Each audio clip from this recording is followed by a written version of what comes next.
नमस्कार दोस्तों। आप सभी का स्वागत है द वायर के कार्यक्रम कृषि की बात में। और मेरा नाम है इंद्रशेखर से। आज दोस्तों शो में हमने बुला रखा है एक विशेष अतिथि को, राकेश टिकैत जी को, जो हमसे बात करेंगे किसानों के बारे में, उनकी अभी अभी हाल ही में हुई हुई किसान पंचायत के बारे में, और आखिरकार पिछले 10 सालों में भारत की कृषि नीति के साथ हुआ क्या है। इसी के साथ साथ हम चीनी के दामों के बारे में भी बात करेंगे, क्योंकि विश्व में इस समय चीनी की जो दाम है उसमें बहुत ज्यादा उथल पुथल हो रही है। और भारत सरकार ने चीनी के एक्सपोर्ट पे जो है प्रतिबंध भी लगा दिया है। समय ना बर्बाद करते हुए अब हम बात करते हैं राकेश टिकैत जी से। राकेश टिकैत जी, आपका स्वागत है हमारे शो में। और पहला सवाल तो ये धन्यवाद। होगा, जी पहला सवाल आपसे ये होगा कि जो आपने अभी भी महापंचायत करी, मतलब आप कई समय से महापंचायत कर रहे हैं, किसानों के मोर्चों को आगे बढ़ा रहे हैं, लेकिन इस बार जो जी, किसान पंचायत की आपने, उसमें विशेष बात क्या थी? ये है कि जितने ज्यादा मुद्दे हो जाएंगे उतने ही ज्यादा लोग दुखी होंगे। और वही ज्यादा लोग जब दुखी होंगे तो वे इकट्ठा होते हैं। तो समस्या ज्यादा थी तो लोग समस्याओं का निदान के लिए उस पंचायत में आए। ये एक बड़ी चीज थी। और धीरे धीरे समस्याएं बढ़ रही है। वो चाहे गन्ना किसान की दिक्कत हो, वो चाहे धान का किसान हो, मतलब कोई भी अगर किसान है उसको मेनली दाम नहीं उसको मिलते हैं प्रॉपर। और जिस तरह से महंगाई बढ़ रही, जमीन तो किसान बेच सके, अपनी अपना गुजारा कर सकता है, लेकिन फसल बेच के उसका गुजारा नहीं होता। तो लोगों की बहुत समस्या थी, अलग अलग थी। वो चाहे ट्रैक्टर का किसान हो, धान का हो, गन्ने का हो, बीज खाद का हो। तो दिक्कतें सरकारों में अब बढ़ रही हैं। और वो आपने देखा भी होगा कि अपनी बात कहने के लिए लोग वहां पे इकट्ठा हुए, एक जगह इकट्ठा हुए। बड़ी संख्या में लोग उस पंचायत में, लखनऊ वाली में आए थे। जी। अब देखिए, सरकारों का आपके ऊपर अलग एक दाव है, एक अलग रवैया है आपके साथ कि ये सब जो है राजनीतिक रूप में किया जा रहा है और इसमें किसानों के कोई मुद्दे नहीं है। तो उस इन बातों का किस प्रकार से जवाब देंगे आप? देखो, उनको तो कहना है हम्म। भाई, हमारे फसलों का दाम का सवाल है, राजनीति कहाँ से आएगी। हम्म। वो तो कहेंगे, वो तो ये चीजें कहेंगे कि देश से आंदोलन खत्म हो और उसका राजनीति से जोड़ दो। और इसको राजनीति मान लो। अगर आंदोलन करना राजनीति है तो इसको राजनीति मान लो। भाई, शब्दों का हेरफेर हो सकता है, हम उसको आंदोलन कहते हैं। इकट्ठा होकर अपनी बात कहते हैं, वो उसको राजनीति कहते हैं। हो सकता है कि शब्दों में हेरा फेरी कुछ हो। जी। वहां से वोट तो नहीं बटोर रहे, हम चुनाव तो लड़ नहीं रहे। अगर ये राजनीति है तो उसको राजनीति मान लो। भाई, शब्दों का हेरफेर है तो कोई दिक्कत हमको नहीं है उससे। जी। टिकैत साहब, यहाँ से हम दूसरे एक विषय के ऊपर बढ़ते हैं। ये बात हो रही है पिछले 10 सालों की। अब मोदी सरकार के भी 10 साल हो चुके हैं, और इस 10 सालों के अंदर हमने देखा कि किसानों की हालत, चाहे आप कोई अर्थशास्त्रिक रूप से देख लीजिए, चाहे फसलों के दाम के रूप से देख लीजिए, चाहे वो नोटबंदी की यादगार आपको तो होगी अच्छे से कि किस समय कितनी मुसीबतें हुई थी किसानों को। और उसके आगे बढ़ते बढ़ते आज का जो काल है, जहाँ पे गन्ने के किसान जो है, उनके सारे के सारे दाम खत्म हो चुके हैं। मिल का जो बकाया है वो अभी तक वापस नहीं मिला है। अभी तक बहुत सारा पैसा किसानों के ऊपर बकाया है। और समस्याएं, जैसे आपने अभी भी विवरण किया, बढ़ती जा रही है। तो कैसे देखते हैं आप इस पिछले 10 साल को? जब हम कृषि के हिसाब से देखा जाए, केवल कृषि, कोई राजनीति नहीं, पिछले 10 साल कृषि के लिए कैसे थे, किसानों के लिए कैसे थे? देखो, अगर हम 10 साल से भी पीछे जाएं तो पहले लोग अपना गुजारा फसल बेच के करता था। मार्केट आगे बढ़ा है। जैसे जैसे मार्केट बढ़ा, फसलों के दाम नहीं बढ़े, जमीनों की कीमतें तो बढ़ी। तो ये है कि महंगी जमीन को व्यापारी खरीद लेता है, किसान उस जमीन को बेचता है। तो एक ये षड्यंत्र है किसान के साथ में कि वो अपनी जमीन बेच रहा है बहुत स्पीड से, क्योंकि मार्केट जिस हिसाब से बढ़ रहा है उसके खर्चे बढ़ रहे हैं और फसलों के दाम कम है। अगर हम 1967 लगाएं, हम उसके बाद में 80 70 तक लगाएं, 80 तक लगाएं, 90 तक लगाएं, तो फसल बेच के बहुत लोग अपना गुजारा कर लेते थे। हम्म।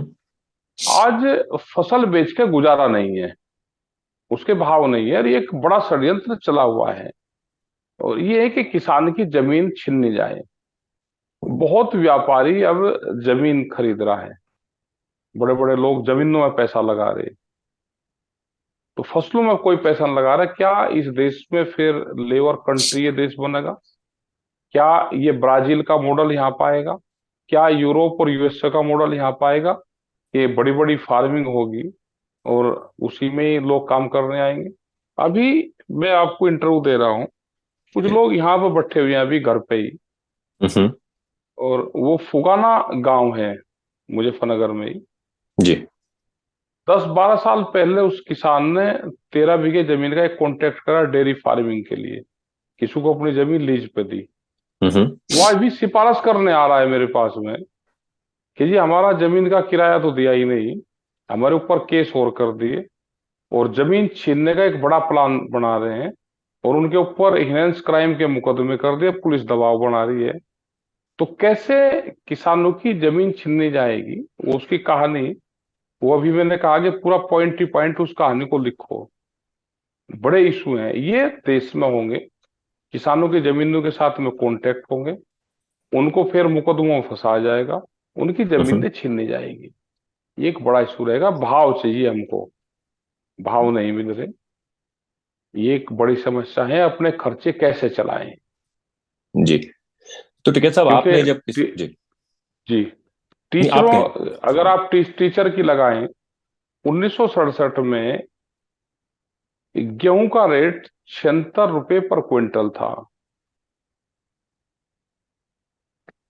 जो सैलरी होती थी एक टीचर की, जो स्कूल में टीचर होता था प्राइमरी का, उसकी 70 रुपए गेहूं का रेट था, और 76 रुपए गेहूं का रेट था, और सत्तर हम्म। रुपए की उसकी सैलरी थी।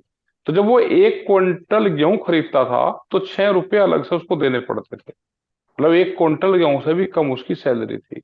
हम्म। जो भट्टे की ब्रिक्स आती है, ईंट, वो 1 क्विंटल गेहूं बेच के हम 2,500 ले लेते थे। उसका भाव था 30,000 रुपए की। 30 रुपए में 1,000 ईंट आती थी। तो ये रेशो था, हम फसल बेच के अपना गुजारा कर लेते थे।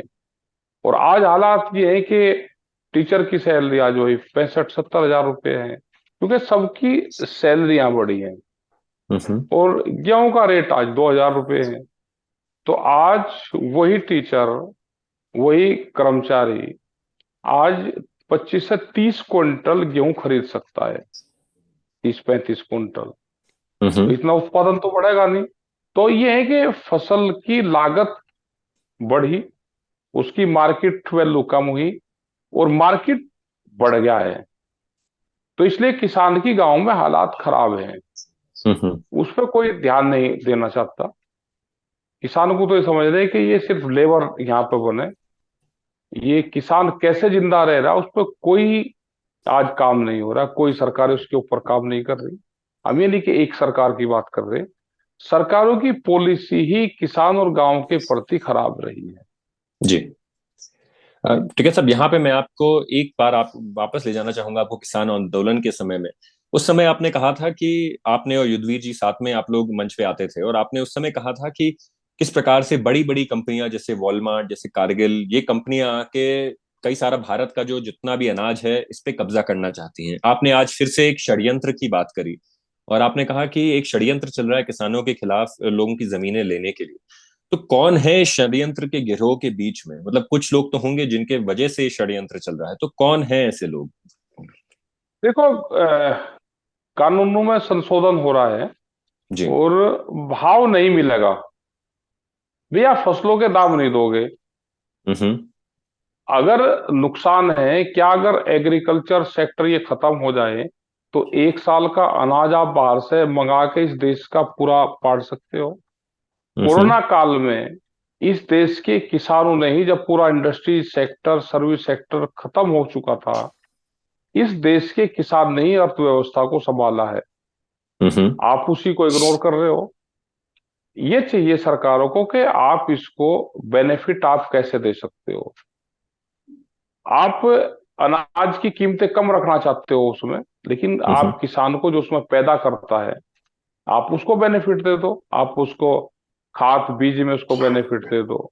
जैसे तेलंगाना वाली गवर्नमेंट है, जी तेलंगाना वाली गवर्नमेंट ने अपने किसानों को 10,000 रुपये प्रति एकड़ के हिसाब से वो सरकार उनको बेनिफिट देती है। तो जी। सीधा लाभ होगा कि जिसके पास में जितनी जमीन किसान के, अगर उसके पास में 5 एकड़ जमीन है तो सीधा 50,000 रुपये तो सरकार ने दे दिए। उन्होंने जी। उसकी जो लाइट है, पानी, वो उन्होंने फ्री कर दिया, उन्हें पानी को फ्री कर दिया, अलग अलग तरीके से बेनिफिट दे दिया। और जो उन्होंने फसल बोई, वो किसान ने अपने मार्केट रेट पे उस पर बेच दी वो। तो हम्म। उसको कुछ सपोर्ट सरकार ने कर दिया और कुछ उसको मार्केट से मिल गया, तो उसका गुजारा चल जाता है। ऐसे ही सरकारों को यहाँ पे करना पड़ेगा। जी। उनकी बच्चों की एजुकेशन आप फ्री कर दो। हम नहीं कहते कि आप गेहूं का रेट आप 10,000 रुपये क्विंटल कर दो, आप दूसरे बेनिफिट तो दे सकते हो ना। आप मेडिकल, उसका हेल्थ इंश्योरेंस आप करवा दो कि इसका भाई मेडिकल फ्री रहेगा। आप एक मद से नहीं दे सकते तो दूसरे मद से किसान की, गांव की मदद कर सकते हैं। जो ये जी। पैसे का, अमीरी और गरीबी का जो अंतर जो हो रहा है, ये हम्म। ज्यादा अंतर है। जी, वो इसको तो हर कम हर कैसे तरफ से। करोगे, उसको हर तरफ से कैसे उसको खत्म करोगे, जी। ज्यादा ये तो अंतर है। ये तो सामने सामने अब सभी को दिख के आ रहा है कि भारत में अमीरों और गरीबों के बीच में जो जो फासला था वो और बढ़ता जा रहा है। भुखमरी, चाहे वो भुखमरी हो, चाहे वो लोगों को नौकरियां हो, हर तरफ जो है मंदी ही छा रखी है। तो टिकैत साहब, यहीं से जी। मेरा एक और सवाल बन के आता है कि कुछ समय पहले एक रिपोर्ट आई थी मीडिया में कि किस प्रकार से अडानी समूह या अडानी ग्रुप जो थे, या कुछ और उनके साथ में कुछ और लोग थे, जिन्होंने नीति आयोग में मिलके भारत के जो कृषि कानून बनाए थे उस पे जो है काफी दबाव डालने की कोशिश करी थी। और ये, मैं ये बात नहीं कह रहा, ये बात रिपोर्टर्स कलेक्टिव की रिपोर्ट में आई थी कि किस प्रकार से नीति आयोग में ये बड़े कॉरपोरेशंस, बड़ी कंपनियां आके किसानों के लिए नए नियम बनाना चाह रही थी या नए किसान आंदोलन लाना चाह रही थी। तो एक प्रकार से इस खुलासे से एक पूरा जो श्रृंखला है वो पूरी की पूरी खत्म हो गई है। अब सारे के सारे चेहरे हमारे सामने हैं। तो इसके बारे में आपको क्या लगता है? थोड़ा सा अगर आप संक्षेप में इस पे टिप्पणी कर सकें तो देखो, उसके बाद हम गन्ने पे जो जाएंगे। ये सरकार है, जी। ये व्यापारियों की सरकार है, बड़े घरानों की सरकार है। ये इन्होंने सिस्टम पे कब्जा करके देश को जाति और धर्म में बांट के, हम्म। वोट के आधार पे, क्योंकि संविधान इस तरह का हमारा है कि वोट जिसकी ज्यादा आ जाएगी उसकी सरकार चुन जाएगी। लोकतंत्र देश में यहाँ पे लागू है कि कोई भी आदमी, अगर गांव का आदमी भी ये काम कर रहा है, पॉलिटिक्स में आ रहा है, तो कहीं तक भी जा सकता है। इस तरह का कानून यहाँ पे है, संविधान है। जी। उनने उसका इस्तेमाल करा कि लोग वोट कैसे देंगे, वोट के आधार पे इन्होंने इसकी सत्ता पे काबिज करा और फिर इस देश के संसाधनों को बेचने का काम कर रही है। हम्म। जब भी राजनीति में धर्म आएगा, इन्होंने धर्म का इस्तेमाल राजनीति में करा, देश की जनता की भावनाओं से खिलवाड़ करा और उस पर कब्जा करके उस सिस्टम पर कब्जा कर लिया। जैसे पाकिस्तान में है, वहां पे हम्म। आर्मी पूरे सिस्टम पर कब्जा करके रखती है, वो सरकारों को भी नहीं मानती। ऐसे ही यहाँ पे इन्होंने एक आर्ड लिया और पूरे सिस्टम पर कब्जा कर लिया। न ये किसी कोर्ट को मानते, ना किसी इलेक्शन कमीशन को मानते, ना किसी पुलिस प्रशासन को उसको मानते। उनके कानूनों की धज्जियां उड़ी है पूरी, देश के संविधान को नहीं मानते। अब इन्होंने कर लिया कि हम हैं, तो इसका मतलब यहाँ पे कोई नहीं है। अगर कोई कैंडिडेट, बीजेपी का कैंडिडेट हारेगा, तो जीत का सर्टिफिकेट देने की पावर इनके पास में है, उसका इस्तेमाल करते हैं ये। क्या कोई कैंडिडेट इलेक्शन कमीशन के वहां गया, उसने हम्म। दोबारा अप्लाई किया? क्या वो कोई कोर्ट में गया है? तो कहीं नहीं जाने की हिम्मत है। ये सब चीजों का इस्तेमाल इकट्ठा ही करते हैं, डराने का काम भी करते हैं। ये जो गलत, ये उसका इस्तेमाल ही सब चीजें पे करते हैं कि भैया हार गया तो ये जीतेगा, कोई जाएगा तो उसको डराने का काम करते हैं। सब संस्थाएं उस पर लगी हुई है। जी। तो ये बड़ी समस्याएं आ रही हैं। ठीक है साहब, यहाँ से बात आती है गन्ने की। अब गन्ने के क्या, जी। गन्ने की फिर से समस्या हो गई है। आपने पहले भी कहा कि भारत में कोई एक कृषि मंत्रालय नहीं है, यहाँ पे सब एक खिचड़ी बनी हुई है। कई बार आपने ये स्टेटमेंट कर चुके हैं मीडिया को। इसका एक और उदाहरण हमें दिखने में आता है जब हम बात करते हैं इस समय की चीनी की नीति के ऊपर। किस प्रकार से भारत सरकार ने फिर से चीनी के एक्सपोर्ट पे जो है प्रतिबंध लगा दिया है, और अब किसानों किसानों और मिलों को दोनों को ही बहुत नुकसान हो रहा है, क्योंकि चीनी चीनी का जो आयात निर्यात है उसमें जो है समस्या फिर से आ गई। तो ये कैसा समूह है, इसका क्या कुछ समाधान है? आप खुद गन्ने क्षेत्र से हैं, क्या इसका कोई सलूशन है या इसका कोई समाधान है आपके नजर में, कि किस प्रकार से किसान भी खुश रहे, मिल वाला भी खुश रहे, सरकार भी खुश रहे, और भारत के जो व्यापार है उससे भारत में अच्छा पैसा है? क्या हो सकता है वो? देखो, गन्ने की पैदावार किसान कर रहा, अच्छी पैदावार कर रहा, इनको चाहिए कि नई वैरायटियां डेवलप करें। जो हमारे एग्रीकल्चर साइंटिस्ट हैं, वैरायटी अगर डेवलप करेंगे जिसमें कम लागत में, कम पेस्टिसाइड में वो पैदावार अच्छी दे सके, उससे देश में प्रोडक्शन बढ़ेगा, तो इंडस्ट्रीज को भी फायदा रहेगा और किसान को भी उसका फायदा मिले, उसका लाभ किसान को मिले। एथनॉल वाली पॉलिसी चल रही है, उससे ये है कि किसानों को फायदा रहेगा, शुगर फैक्ट्री को फायदा रहेगा तो किसान को भी रहेगा। हम्म। हमने कहा कि इंडस्ट्रीज भी देश की मरनी नहीं चाहिए, उनको भी फायदा होगा, क्योंकि कोई इंडस्ट्रीज लगा रहा तो 2 रुपए कमाने के लिए लगा रहा है। जी। अभी इंटरनेशनल मार्केट में हमारी चीनी जा सकती है, आप उसको बाहर भेजो, हमारे पास तो अब शुगर फैक्ट्रियां फिर चालू होगी, सरप्लस हमारे पास में है। आप कितना चाहिए आपको चीनी, देश लेकिन के पास सरकार में टिकट है। साहब कह रही है कि सरप्लस नहीं है। सरकार कह रही है कि चीनी कम है भारत में इस समय, और जहाँ इसीलिए प्रतिबंध लगाया हुआ है। क्या ये नहीं, सच बात है? कम नहीं, नहीं, कोई कम नहीं है भाई, चीनी तो आएगी फिर दोबारा। भाई थोड़ा रेट अगर बढ़ जाएगा, अगर जाने से थोड़ा रेट बढ़ जाए तो क्या दिक्कत उसमें होगी? मतलब क्या किसान को हर तरफ से मारने का एक बड़ी साजिश है? हम्म। मतलब थोड़ी सी चीनी के रेट महंगे हो जाए और किसान को उसका फायदा मिल जाए तो क्या इनको दिक्कत है? चीनी तो है, गोदाम पूरे के पूरे भरे पड़े हैं, आप उनको करवाओ। लेकिन बहुत शुगर फैक्ट्री तो ऐसी है कि वो भुगतान दे ही नहीं रही। हम्म। भाई पिछले साल का भी उन्होंने नवंबर और दिसंबर में जो गन्ना डाला उसका पैसा नहीं दिया। मतलब 10 महीने से पैसा ना मिलता हो, क्या कोई ऐसा प्रोडक्ट, ऐसी इंडस्ट्रीज या ऐसा कोई आदमी है कि 10 महीने तक बगैर उसके काम करेगा? लेकिन किसान ही एक ऐसी चीज है कि 10-10 महीने में उसका भुगतान होगा। कुछ फैक्ट्रियां हैं जो ठीक भुगतान करा है जिसने अब की बात। और हमने तो कहा कि आप इसको, प्रधानमंत्री का पायलट प्रोजेक्ट है डिजिटल इंडिया, जी। आप डिजिटल कैंपेन से इसको आप जोड़ दो। भाई हमने गन्ना डालना, गन्ने का वेट हो गया, उसकी वैरायटी होगी, उसका रेट हो गया, जैसे ही वो अकाउंट सेक्शन में जाए उसका पैसा उसके अकाउंट में ट्रांसफर हो जाए। क्या ऐसा चल नहीं रहा? एक तरफ तो आप इन चीजों को बढ़ावा दे रहे हो, डिजिटल को आप बढ़ावा दे रहे हो, और गन्ने का किसान को भी डिजिटल कर दो, भाई दूसरी जो फसल है उसको भी डिजिटल कर दो।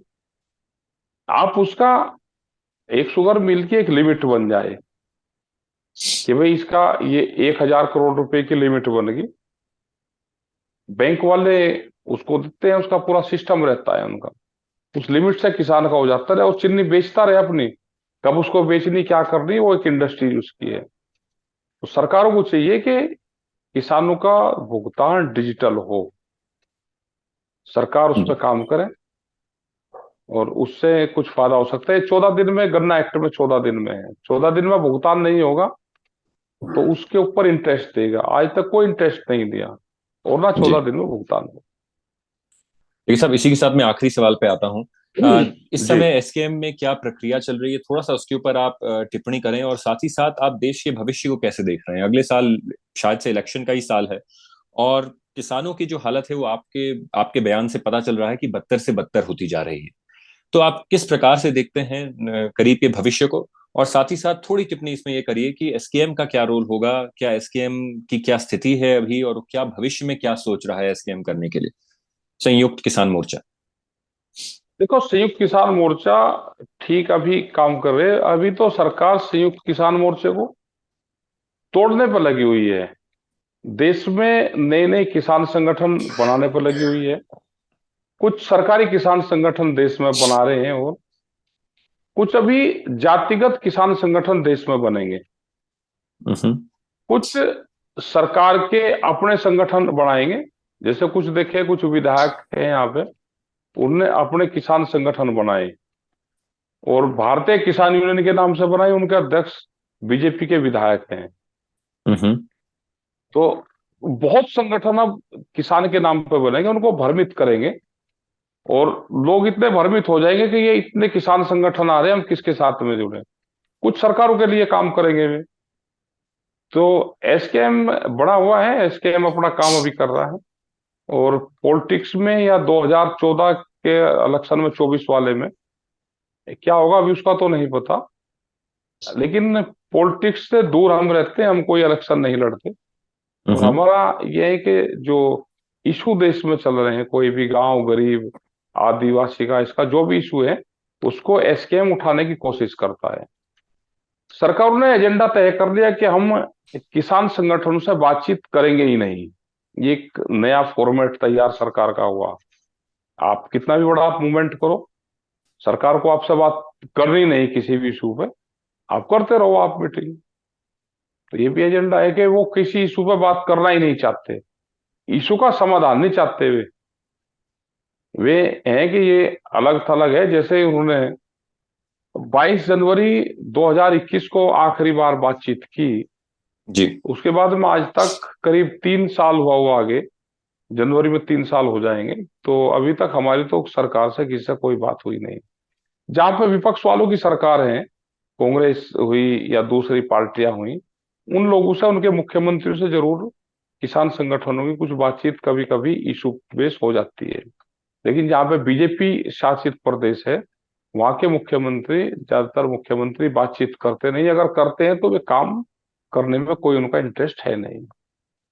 जी। तो शुक्रिया टिकैत साहब, आपने द वायर को समय दिया और आप हमारे शो पे आए। धन्यवाद साहब, धन्यवाद। जी।